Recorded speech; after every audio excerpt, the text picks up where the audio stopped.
Bismillahirrahmanirrahim. Assalamualaikum warahmatullahi wabarakatuh. Alhamdulillahi rabbil alamin. Wassalatu wassalamu ala asrofil anbiya'i wal mursalin Sayyidina wa maulana Muhammadin wa ala alihi wa sahbihi ajma'in, amma ba'd. Pertama dan yang paling utama, marilah kita panjatkan puji syukur kehadirat Allah Subhanahu wa Ta'ala yang telah memberikan kepada kita semua banyak kenikmatan, sehingga sampai saat ini kita masih diberi nikmat yang paling besar, yaitu nikmat sehat, nikmat iman, dan nikmat Islam. Sholawat serta salam kita haturkan kepada Nabi Muhammad Sallallahu Alaihi Wasallam yang kita tunggu-tunggu syafaatnya besok di yaumul qiyamah. Amin. Pada kesempatan kali ini saya akan menjelaskan tentang kaidah aghlabiyah fiqih. Namun sebelum masuk ke dalam materi, izinkan saya memperkenalkan diri. Nama saya Siti Muyawaroh dengan NIM 213111174 dari kelas 2E, Prodi Pendidikan Agama Islam. Saya tidak akan menjelaskan banyak kaidah cabang atau kaidah aghlabiyah fikih. Saya hanya mengambil 4 kaidah yang memang relevan dengan kehidupan sehari-hari kita. Kaidah-kaidah cabang fikih yang akan saya jelaskan ada 4. Yang pertama yaitu kaidah idza ijtama'al halal wal haram ghulibal haram. Artinya, apabila berkumpul antara yang halal dan yang haram, maka yang dimenangkan adalah yang haram. Kaidah yang kedua yaitu tasarruful imam ala ra'iyah. Artinya, tindakan pemimpin atau imam itu harus dikaitkan dengan kemaslahatan. Selanjutnya, kaidah yang nomor 3 yaitu al-muta'addi afdalu minal qasir. Artinya, perbuatan yang mencakup orang lain itu lebih diutamakan daripada perbuatan yang hanya terbatas untuk kepentingan diri sendiri. Dan kaidah yang keempat yaitu kaidah al-aslu fil mu'amalah al-ibahah illa ayadullu dalilu ala tahrimiha, yaitu hukum asal dalam muamalah adalah kebolehan kecuali ada dalil yang mengharamkannya. Memasuki kaidah yang pertama yaitu kaidah idza ijtama'al halal wal haram ghulibal haram, yang artinya apabila berkumpul antara yang halal dan yang haram, maka yang dimenangkan adalah yang haram. Nah, kenapa hal tersebut bisa terjadi? Hal ini disebabkan karena perkara yang haram itu sudah pasti menyimpan kerusakan, baik secara langsung maupun tidak langsung. Maka sebagai langkah preventif untuk menghindar dari kerusakan ketika barang halal berkumpul dengan barang haram, yaitu dengan cara menghukumi haram terhadap semua barang yang berkumpul tersebut. Materi yang selanjutnya yaitu landasan hukum kaidah idza ijtama'al halal wal haram ghulibal haram. Landasan hukum kaidah ini yaitu terdapat pada hadis riwayat Bukhari dan Muslim yang berbunyi, An Abi Abdillah Nu'man bin Bashir radhiyallahu anhu maqala sami'tu Rasulullah sallallahu alaihi wasallam yaqulu innal halala bayyinu wa innal harama bayyinu wa bainahuma umurun mushtabihatu la ya'lamuhunna katsirun minan nas faman ittaqa syubuhati faqad istabra'a lidinihi wa 'irdihi wa man waqa'a fi syubuhati waqa'a fil haram karra'i yar'a hawlal khima yushik ayyarta'a fih ala wa illi kulli maliki himma ala wa inna khimallahi muharimuhul wa inna fil jasadi mudghata idza salahat salahal jasadu kulluhu wa idza fasadat fasadal jasadu kulluhul wa hiyal qulub, yang artinya Dari Abu Abdullah Nu'man bin Bashir radhiyallahu anhu, beliau berkata, saya mendengar Rasulullah Shallallahu alaihi wasallam bersabda, sesungguhnya yang halal itu jelas dan yang haram itu juga jelas. Di antara keduanya terdapat perkara-perkara yang syubhat atau samar-samar yang tidak diketahui oleh banyak orang. Maka siapa yang takut terhadap syubhat berarti dia terjerumus dalam perkara yang diharamkan. Sebagaimana penggembala yang menggembalakan hewan gembalaannya di sekitar ladang yang dilarang untuk memasukinya, maka lambat laun dia akan memasukinya. Ketahuilah bahwa setiap raja memiliki larangan, dan larangan Allah adalah apa yang dia haramkan. Ketahuilah bahwa dalam diri ini terdapat segumpal daging.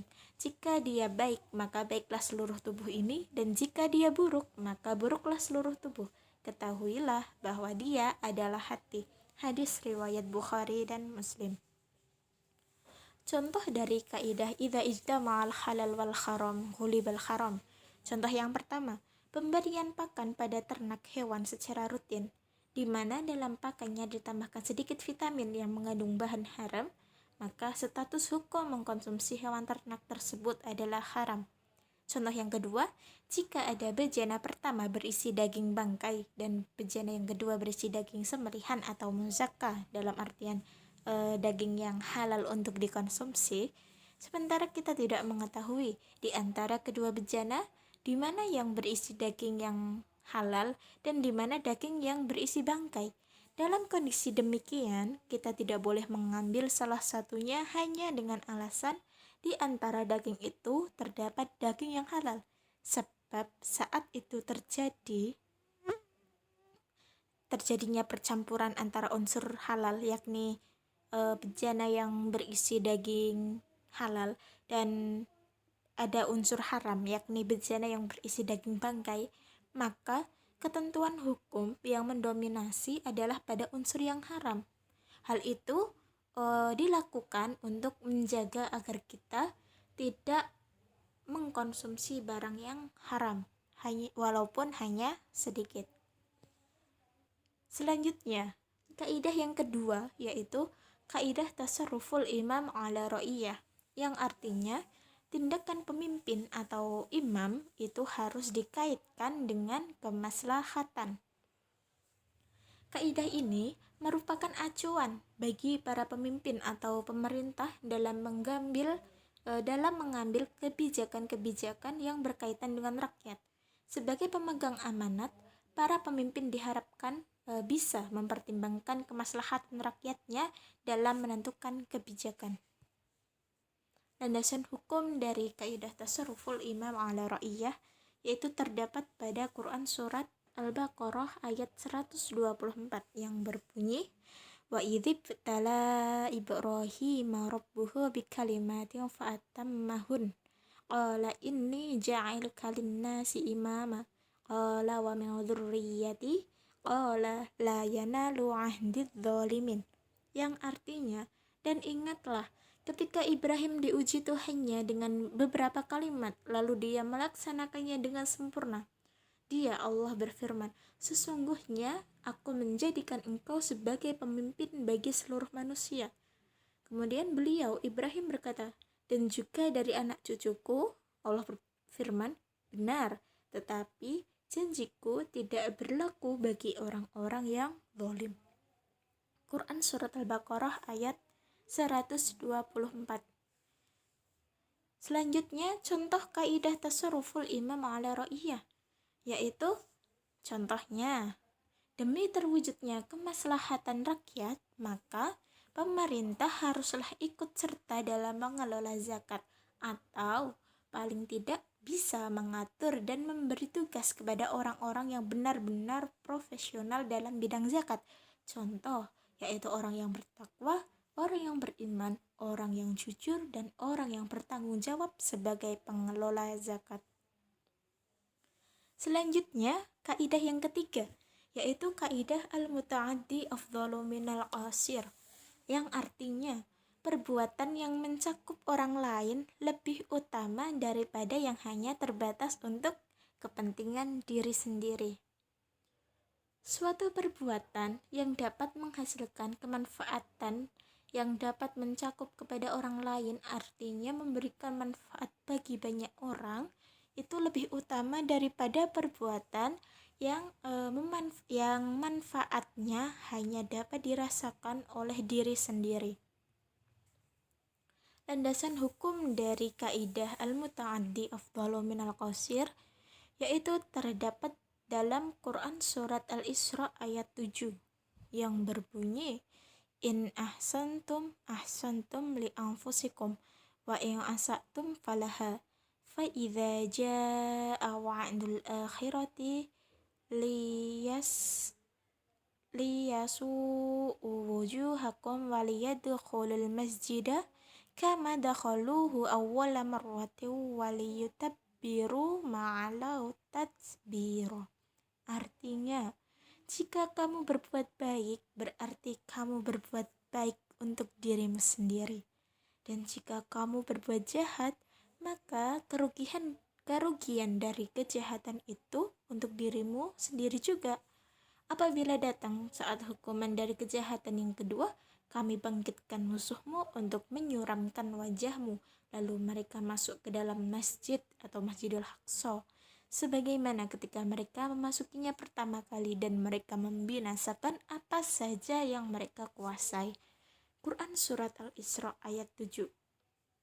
Contoh dari kaidah al-muta'addi afdalu minal qasir, itu mencari ilmu itu lebih utama daripada sholat sunnah. Karena apa? Karena mencari ilmu itu bisa bermanfaat bagi banyak orang, sedangkan sholat sunnah itu manfaatnya hanya bisa dirasakan diri sendiri. Kaidah yang keempat yaitu kaidah al-aslu fil muamalah al-ibahah illa ayyadullu dalilu ala tahrimiha, yang artinya hukum asal dalam muamalah adalah kebolehan kecuali ada dalil yang mengharamkannya. Kaidah fikih ini memberikan arti bahwa dalam kegiatan muamalah yang notabene urusan keduniaan, manusia itu diberikan kebebasan sebebas-bebasnya untuk melakukan apa saja yang bisa bermanfaat bagi dirinya, sesamanya, dan lingkungannya, selama hal tersebut tidak ada dalil yang melarangnya. Jadi, apapun kegiatan muamalah ya dalam konteks ini, kegiatan muamalah, seluruh kegiatan muamalah itu boleh, asal hukumnya boleh. Yang tidak boleh itu jika sudah ada dalil yang melarangnya. Landasan hukum dari kaidah al-aslu fil muamalah al-ibahah illa ayyadullu dalilu ala tahrimiha, yaitu terdapat dalam Quran surat An-Nahl ayat 89 yang berbunyi, wa nazzalna 'alaikal kitaba tibyanan likulli syai', yang artinya kami menurunkan kepada kamu Alkitab atau Al-Quran untuk menjelaskan segala sesuatu.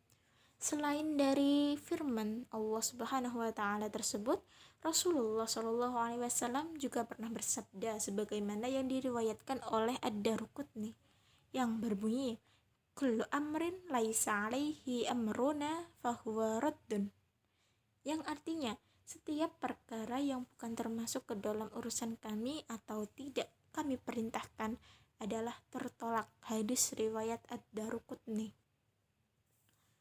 Contoh dari kaidah al-aslu fil muamalah al-ibahah illa ayyadullu dalilu ala tahrimiha, yaitu jual beli itu hukumnya boleh kecuali jual beli barang haram, seperti menjual obat-obatan terlarang, menjual minuman beralkohol atau minuman keras, kemudian menjual makanan haram, atau menjual barang-barang yang prosesnya itu haram, seperti barang curian atau dari hasil korupsi dan sebagainya. Cukup sekian penjelasan yang dapat saya sampaikan, kurang lebihnya mohon maaf. Semoga dengan penjelasan ini dapat menambah wawasan kita tentang kaidah aghlabiyah fikih. Akhirul kalam, Assalamualaikum warahmatullahi wabarakatuh.